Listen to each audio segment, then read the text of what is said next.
This is Radio Taiwan International.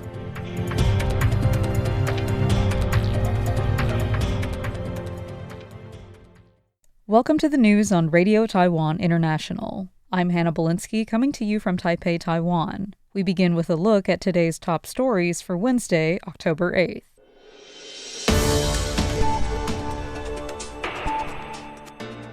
Paraguay delegation arrives to celebrate National Day. Legislators worry FPCC's imports of Russian naphtha may result in tariff hikes on Taiwan. And universal cash handouts available by mid-November, says Finance Minister. But first, today's top story.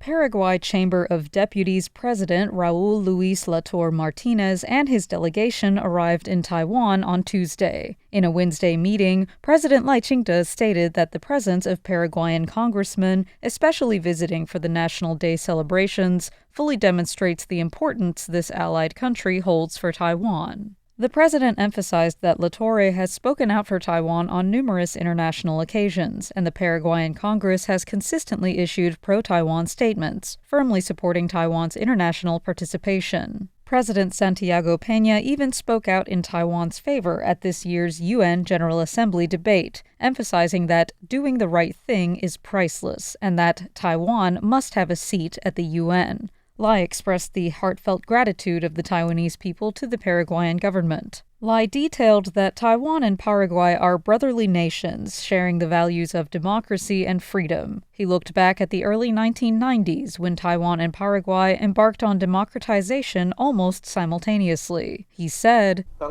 "Faced with the expansion of authoritarianism and a rapidly changing international landscape, we look forward to our two countries working together to meet the challenges of the new era, safeguard democracy and freedom, and contribute more to global peace and prosperity."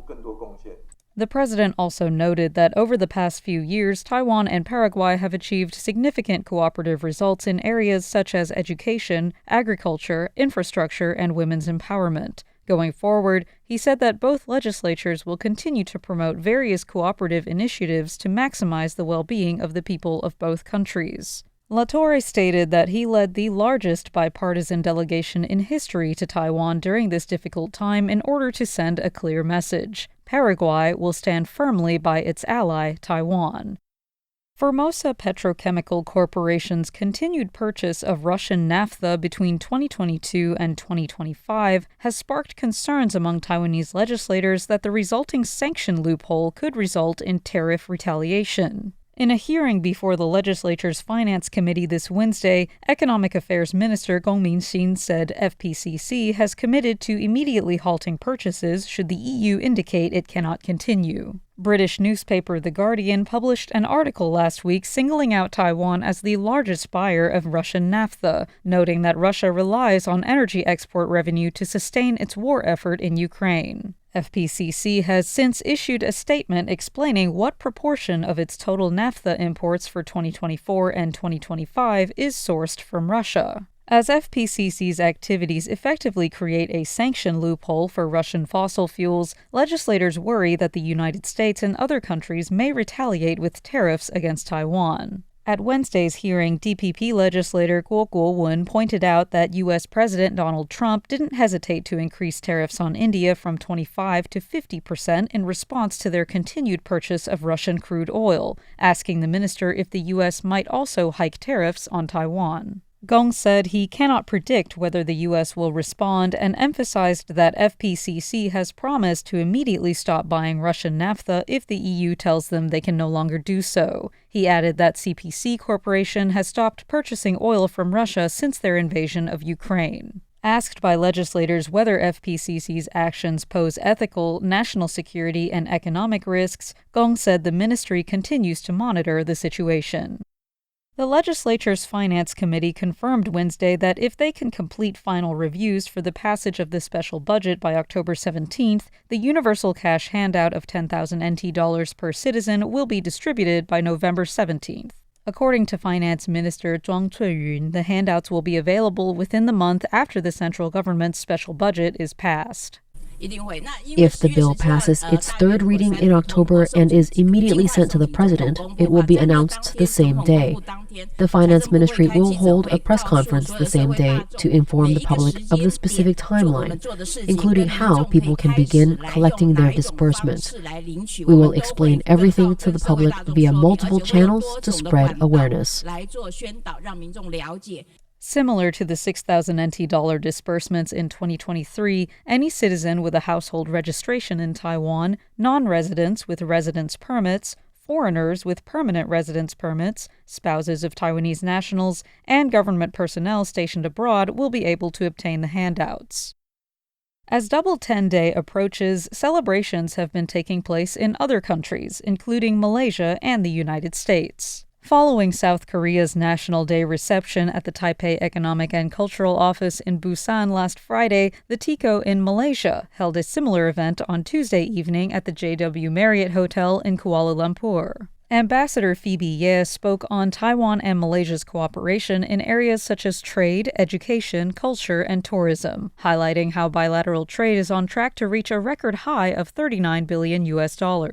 She emphasized Taiwan's key strategic position in the Asia-Pacific region, saying more and more countries are publicly expressing support for Taiwan's meaningful participation in international affairs and for peace and stability in the Taiwan Strait. Meanwhile, the TICO in New York also held a reception on Tuesday at the Mandarin Oriental in Manhattan's Upper East Side to celebrate National Day. There, Director James Lee expressed his gratitude for the support of allies and like-minded countries during the UN General Assembly, where several representatives recently spoke out in support of Taiwan and rejected UN Resolution 2758. Lee stressed that a free and democratic Taiwan is in everyone's best interest. President Lai Ching-te thanked the superheroes from across the country who are assisting in the Fata'an River landslide disaster recovery efforts. Lai, who serves as party chairman, spoke in a DPP committee meeting on Wednesday, commending the many Taiwanese who chose to sacrifice time with family and friends during the Mid-Autumn Festival holiday to help in the cleanup in Guangfu, Hualien. DPP spokesman Wu Zheng noted that according to statistics, the Taiwan Railway's Guangfu station has seen over 357,000 passengers enter and exit over the past 12 days of disaster relief efforts. He said that this selfless, undivided spirit among the people has not only moved hearts and expedited the recovery of the disaster-stricken areas, but has also allowed the international community to witness Taiwan's solidarity and compassion in the face of disaster. President Lai also reported that an excavator from Taoyuan surnamed Lin tragically passed away while assisting with the relief efforts. He expressed his deepest condolences and again thanked Mr. Lin for his compassionate and helpful spirit. Solar power is an abundant source of sustainable energy if harnessed properly. A recent installation in a reservoir has residents and experts discussing potential harm weighed against the obvious benefits. Roughly 11.5 hectares of solar panels were recently installed at Tainan's Wanshantou Reservoir. However, during the latest cleaning operation, residents of the area expressed concerns over potential ecological damage and water contamination. One man says he is worried about pollution making the water unhealthy for use.